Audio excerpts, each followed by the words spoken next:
What I'll be sharing today is based on Sri Aurobindo's chapters on the subjective age in his book, The Human Cycle. And I was fortunate to study it with Devdeep, whom I must thank for whatever little understanding I've gained of it. I plan to focus today on what is the subjective age and are we there yet? What are the subjective trends in education? And how do we prepare ourselves to manifest the subjective age? We are in a unique position today because it's a phase of transition. We are transiting from a rationalistic, individualistic age to a subjective with even hints of the spiritual already present. And also, as self-conscious, reflective beings, we can step back and look at all this and evaluate what we experience in ourselves. On the one hand, there is the mind, which is full of noise, which insists on finding solutions through the reason. And on the other, there is something deeper in us, which is not satisfied with those solutions, which doesn't find that they lead us to any certitude, or it's simply a great waste of time before we find the right answer. The world we live in is also far from perfect. Something in us yearns for harmony, nobility, beauty, perfection. We want a world free of divisions and conflict, of strife, the ugliness of human consciousness, a world that manifests the quiet beauty and grace which we might experience at times simply when we are in nature or with music, ourselves, meditation, a book, painting, whatever, various ways. At such moments, when we are kind of at one with ourselves, we may feel a spontaneity that knows what is the right thing to be done. There is a lightness of being, and there is an unconditional joy, love, and beauty, not caused by anything outer, but just something which wells from within. These moments might be brief or fleeting, but these are the intimations of the soul, and one has to catch them and strengthen them.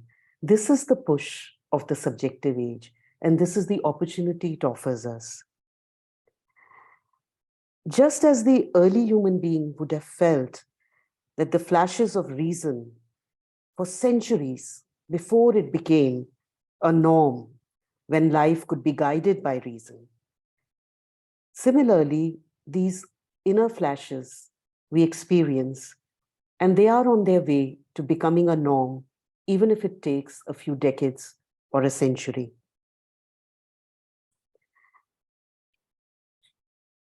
Now, subjective age, as I know it's a mixed audience, I will just briefly go over it, that it follows the age of individualism. Individualism is the age when the mind, the human being is no longer willing to submit blindly to conventions and rituals and norms and starts questioning. And that questioning happens through the mind, through the use of reason. So there is an emphasis on being an individual, on finding one's own way, but it is all driven by the mind, by the reason. And then there comes a point, which we are witnessing, when reason is no longer sufficient, when everything has been tried out, whether in governance, in economic systems, to save the environment, religions, various things have been tried out. And somehow we are not reaching the harmony that we are yearning for. We are not reaching the answers that we are looking for. There is no certitude. All the best isms and systems, democracy, capitalism, communism, everything breaks down. So then what is it that answers? And that is where the seeking begins, or to go beyond the mind, to look for a deeper, a higher consciousness. Now, this is what subjectivism is. There is a search for something deeper, a turning inwards. What we see is that there is one central core that creates the problems.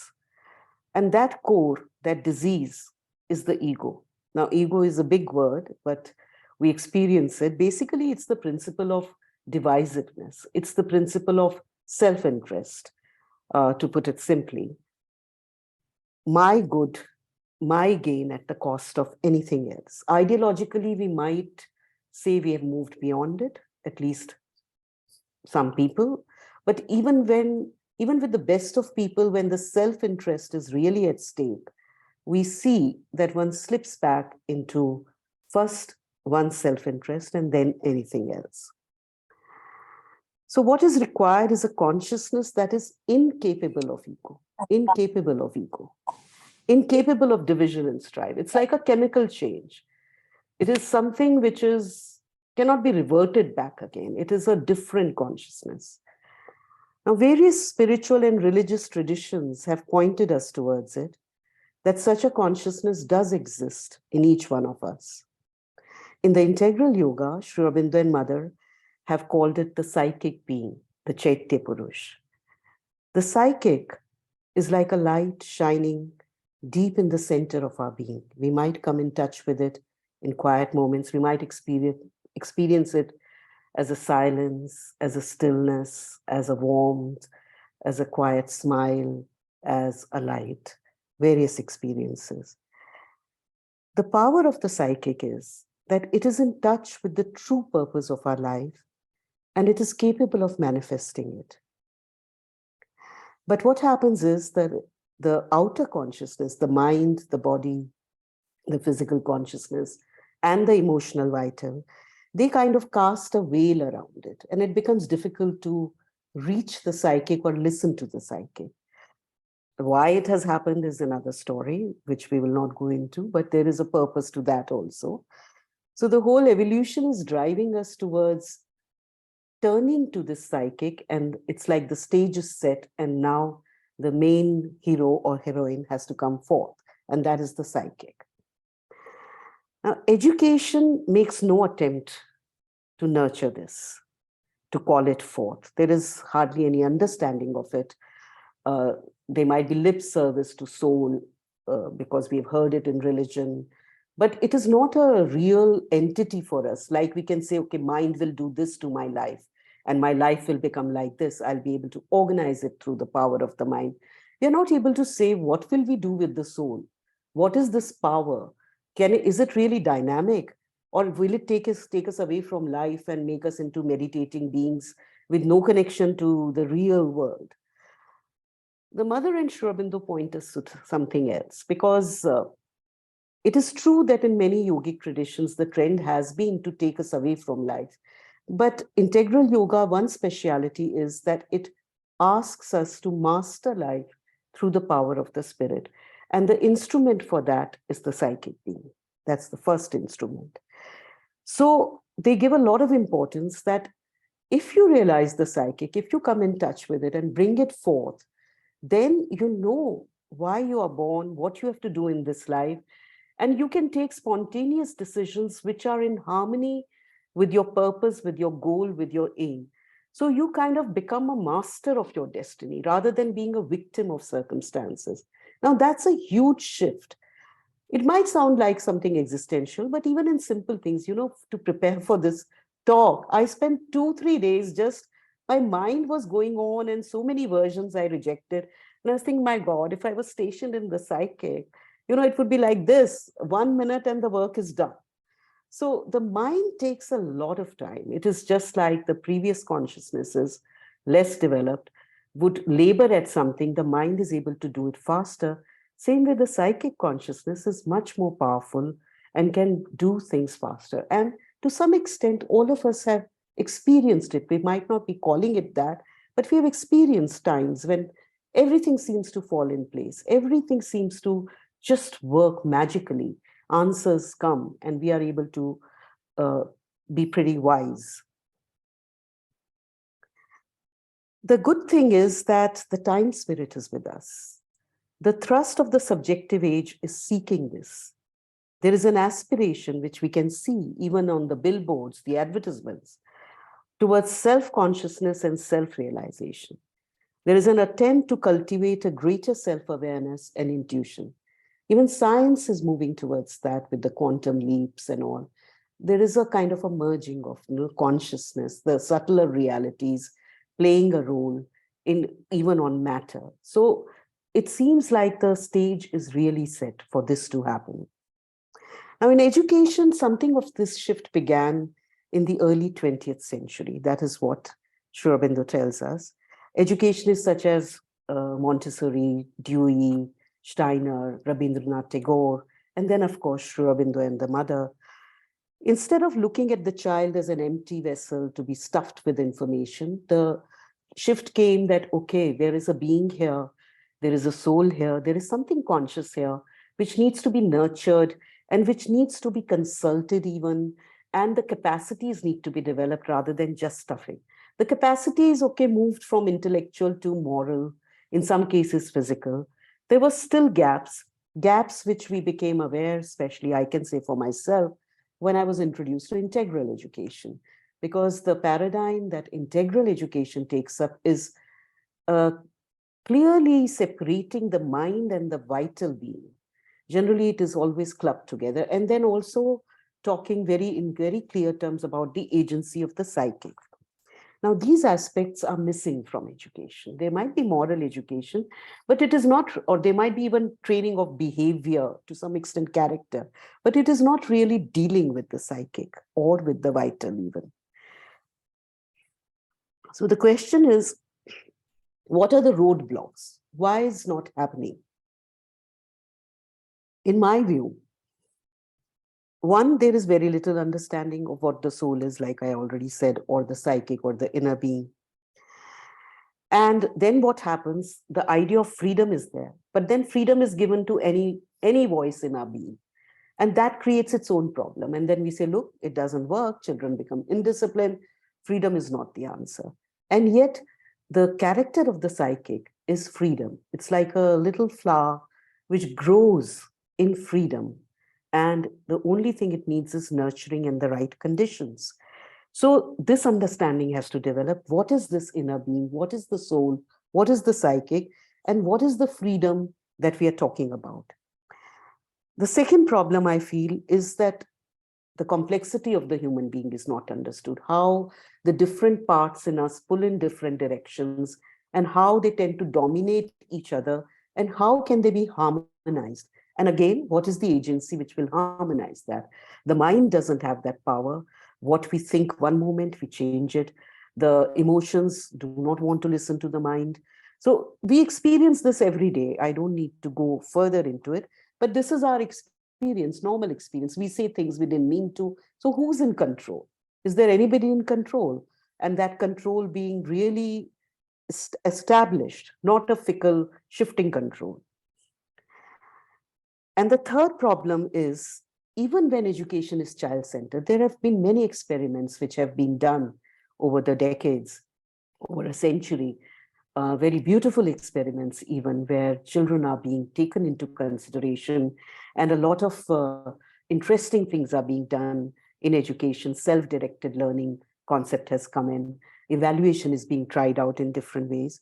So even when that happens, ultimately, at the end of the day, most often, the aim remains the same, to somehow, through more friendly means, prepare the child to fit into the world, prepare the child for a lucrative career and success and fitting into the social norms.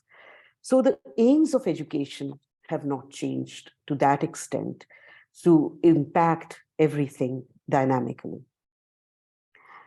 Now, speaking of the psychic, the mother writes, and I want to quote her here, in most cases, the presence, the psychic presence that is, this acts from behind the veil and it is unrecognized and unknown. But in some people, it is perceptible and its action recognizable. And even in a very few, the presence becomes tangible and its action fully effective. Just like we can see the mind in each other, that now she's speaking from the mind. Now this is how the mind is operating. Similarly, the mother says, in a few people, that presence is obvious enough, has come forth, and it can be perceived. You might perceive it as something which suddenly, when you are in their presence, you feel at peace yourself, or you feel some kind of power or beauty emanating from their being, or a delight, a lightness of being. These people, they go forward in life with an assurance and a certitude all their own. They are masters of their destiny. And it is for this purpose that psychic education is important. So if we want to prepare ourselves for this, we want to prepare the children for a life of true mastery and certitude, deep wisdom and integrity, we need to call forth this psychic into action so that it can start guiding the mind, the emotions, and the physical. It is not that the outer being will become irrelevant, because without that, we cannot act. So that has to be trained as well. And that is what integral education is about. But this integration is not like a jigsaw puzzle integrated. It is integral. It is held at the core. The center is the psychic, just like a flower is held centrally at its core. And the interesting thing is, because it's a consciousness beyond the mind, although now we are speaking with the agency of the mind, but the mind cannot fully know it. One has to experience it. Like, I think Sri Ramakrishna has said that, how can you describe the taste of a rasgulla? You have to eat it. You have to eat the sweet. You have to experience, and you can still never describe that. So the experience has to be gained. Only then we can know how it acts in us, and then we can spark off something in the others and find ways how to express it in education. The mother, of course, has given certain indications in her chapter on psychic education, which those of you who are interested can read. Now, the second thing is that if we have to direct education at a collective level towards the subjective aims and then the spiritual aims, which is to bring the spirit, the psychic, and then the higher agency of the spirit forth, then the society also has to believe in it. It has to believe in this aim. Yeah, it's worth achieving. Let's give it a try. It might begin with a small number of people. Most change does. That's how revolutions happen. It is always a minority which starts that, and then the idea, the ripples spread, and till it takes time, till maybe decades, maybe centuries before it gets accepted by most people. Even today, we cannot say everybody is living from the mental consciousness, but mental consciousness is dominating for sure. So we have to have faith in it and engage with it, and then only aims of education can change. So we have to also inform ourselves that how will it impact the day-to-day life? How will it make us have a greater mastery rather than cutting us away from life? Because that somewhere is at the core of negating it. Spirituality is for when we grow old, when this is something for later. And yet that is what Sri Aurobindo and Mother tell us, that this is something which has to be there right from the beginning, not as a life negating thing, but as a life affirming and a life mastering force. So this is what education needs to engage with. Integral education has been a way, but again the crux comes back to the teacher, the educators, the administrators, to the extent we practice this for ourselves, because this is not that there is a code that do this, and then this will happen. Everybody has to engage in it and experience it, and then the change comes. So there's a lot of freedom, but with freedom, as always, comes responsibility, comes the challenge to innovate, to be original, to engage with it. And that is why perhaps no matter how much we desire freedom, there is a fear of freedom also. And that is why I think integral education has not really converted into a mass movement, because it is not a structured formula given thing. Formulas are for mind. The psychic is not something which works through formulae. So when you go beyond the mind, you have to give up. Somebody told me, I got a message today, that today, I don't know, Vladimir, if you knew it, but today is the anniversary of, it's called Gita Jayanti, the day when Sri Krishna gave the whole sermon of the Gita to Arjun. And honestly, when one thinks of psychic, that is one of the supreme examples where the most dynamic of actions is being done but through the power of the psychic, through that still center which is held within, through that faith that it is something for a higher cause, and then action dedicated to the divine is being done from that stillness. So that is something we have to move towards. Sri Aurobindo points out two things in this practice. If we engage in the inner work with ourselves, because that is always the starting point, he says, remember two things. One, that the ego is not the self. There is one self of all, and our soul is a portion of that universal divinity. Now, these sound very hi-fi words, but basically what he's saying is that it is when we connect with the inner self, the soul is a portion of the divine, and there we are connected with the deepest truth. So when the freedom is there, even though I act individually, because I'm acting from that connection with the universal, my action cannot harm somebody else. Now, harm also does not mean Arjun went and killed people. So it's not that kind of harm, but it's harm at a deeper level, the progress of the soul, why anybody has come upon earth, one person or the other person. Now, this is we need time to engage with this, which is not there, but I'm just presenting that this concept that the ego is not the self, because ego is always a tool for division, for demarcation, for self-interest. So as long as we remain caught in that, we cannot move towards the psyche. And the second thing he says is that I am not only myself, but I exist in solidarity with all my kind. So there is a universal aspect also to my being. I cannot exist in isolation. So immediately you see that it is not something he's saying, now you go into a cave and meditate and you will have nothing to do with the others. It is a collective yoga which has to be done. It is both individual and collective. And finally, I would like to touch upon what would education look like in the subjective age. Sri Aurobindo has given some pointers in his chapter on the conditions, the coming of the spiritual age. The guiding aim, this will be different. This will be the revealing and finding the divine self in each human being. Now, this was already to some extent done in Vedic India.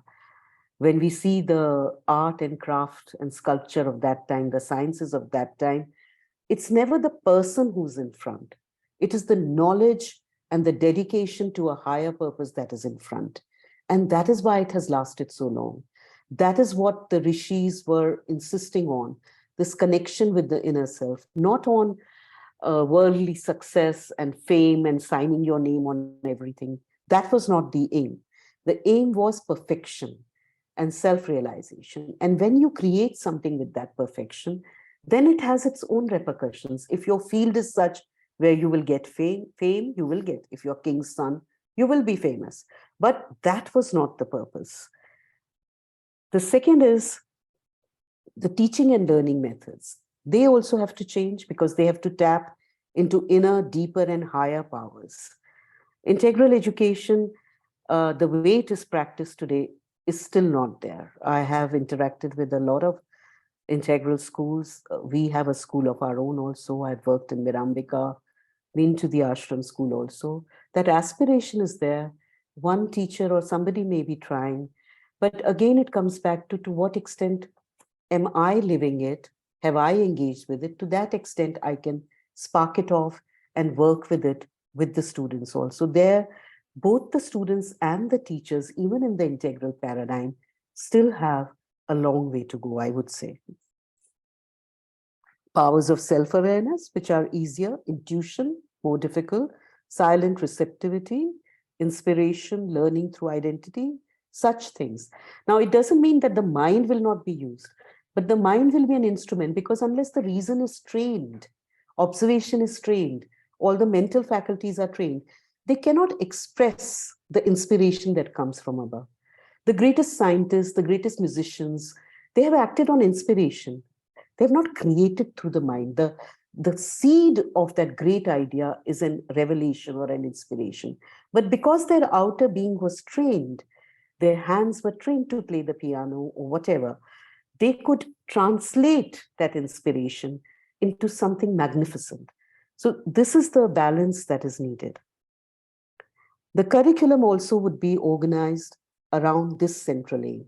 So each subject would become a means for discovering the inner truth of what that subject is meant for. So art to express the divine beauty in matter. Similarly, science to discover consciousness behind matter, which like I said, is already starting to happen. Sociology to look at human beings as portions of the divine rather than something which is always full of darkness, or the whole perspective of law would change, of ethics would change if these things came about. Sri Aurobindo has spoken so beautiful about it. If any of you are interested, please refer to this chapter in The Human Cycle. And economics, he says that its aim will be letting each and everyone experience the joy of working as per their nature, the joy of working as per their nature, and have free leisure to grow inwardly. Now, we see in developed countries, in materially prosperous countries, the working hours have become very less, and people can engage in,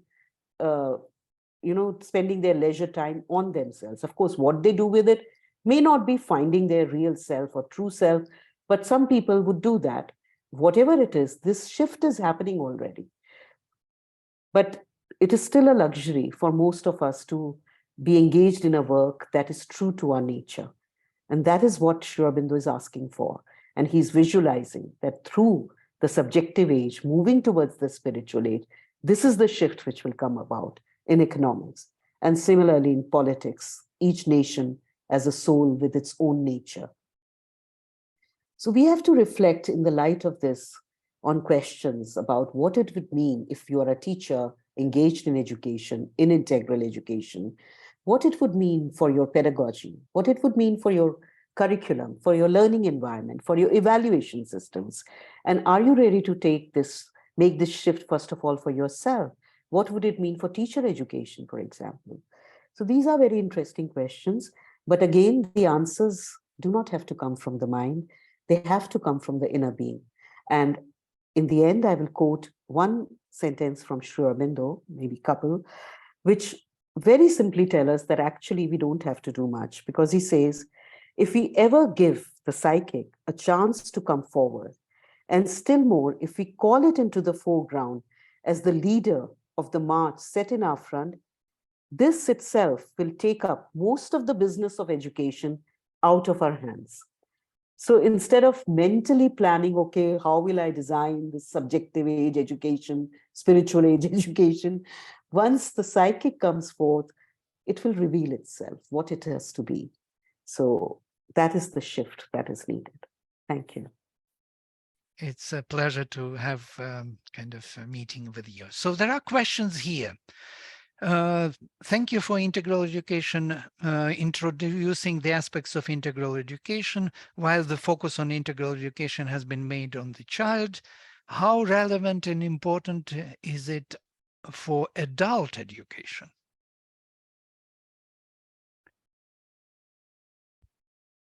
I think Anuradha has something to say about this, because she does all the forums and please, Anuradha. Yeah, so like I said, integral education cannot be practiced for children unless the teacher, the adult, practices it for oneself. And if you read the mother's chapters also, they were written for teachers, and especially when you read the chapter on psychic education, you can make out that she's addressing the teachers. That is to be practiced by the teachers. There the tone completely changes. And whereas in the other 3 chapters, she's still saying with the child, do this, do that. In psychic, the whole chapter is addressed to the teacher. And that is the starting point for us, because supposedly the other 3 parts, the vital, mental, physical, to some extent are developed. And yet, personally, whenever I read those chapters, and I've read them hundreds of times, I still am not there. I mean, there are so many things still to be done for my mind, for my vital and for my physical. So it is through influence that integral education happens. Mother and Sri Aurobindo have not given specific, like I said, rigid formulae or system that do this, do this, do this, then it is integral education. So it is always the teacher, the adult. And even if you are mentoring adults, you are not teaching little children, and which we do in our work, all of us, whoever works with uh, adults uh, at the Gnostic Center, we work with college students and with professionals also. We always apply the principles of integral education in how to deal with, how to overcome anger, or how to develop self-confidence, or how to deal with relationships. It's the same principles that are applied. Yes, it's interesting that Abhinav Divivedi is writing the same way. In the Gita, Sri Krishna and Arjuna were, have a relationship of friends, not so much as teacher and student. Krishna does not impose himself as authority or superior person, though he is the divine incarnation. It seems in our educational system, the relation between the teacher and taught must be changed to friends, facilitator, co-discover, etc. And I think you are doing this quite well in the Gnostic Center. We all called ourselves facilitators. We didn't claim anything more than that. We are co-learners. We are co-travelers, yes. And in that sense, we discover knowledge again anew. And if it is not happening, then nothing much is happening in the format of this transition to the spiritual age. Because to reveal some mental formula or dogma, we don't need any more teacher for that. We have a Google there, which will give us all the information, much better than any teacher can do. Yeah. So we need an example. We need a living experience. And so thank you for this. Yes, and there is another question. So Abhinav is answered already, I think, by Anuradha. But Balasundari is asking, very happy to listen to the explanations of subjective age in education system by Jayanti and from Mirambika and Anuradha from Gnostic Center. We who were educated in a Sri Aurobindo Center of Education, International Center of Education, and that means in the ashram, are often questioned. How is it possible to link focus on career as well as inner realization simultaneously? Would you please cover this also? How is that even possible to connect these two? Career outside, which is still living in that industrial mindset, and new elements of integral education.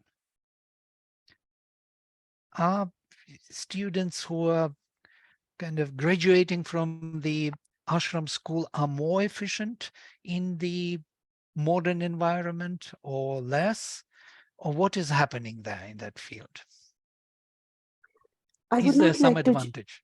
Yeah, I would not like to generalize because, in my view, like I said, we are still not there. What the mother's vision is of integral education, and I would say free progress is still further than that. Uh, and there is a long way to go. But I personally know of examples, Amita, for example, the chairperson of the Gnostic Center being one such, who is heading a very successful business uh, and heading the Gnostic Center and uh, integrating the two. And the career, I mean, there are many levels to it. One is, has the career been chosen based on an inner choice, a deeper, a calling which says that this is your vocation and therefore do it? Or has it been chosen for other concerns which may be very relevant? One needs to earn money, and even if one wants to do something else, but that is not as lucrative, and one's circumstances are such that one has to support oneself and others. And so money is also very important. And then how does one see those circumstances as being something given by the divine for one's own progress? And does one feel a victim of circumstances, or does one feel that This is my choice. And this is the field given to me to grow as a person. Now, the moment you make that shift, there is no division between inner growth and whatever you're doing on the outside. I mean, in very brief, that is the answer which comes to me. Yes, yeah, thank you. There is more. There are more questions. As an educator interested in implementing integral education, which persons are best to connect with to develop integral education in USA, Canada, in America?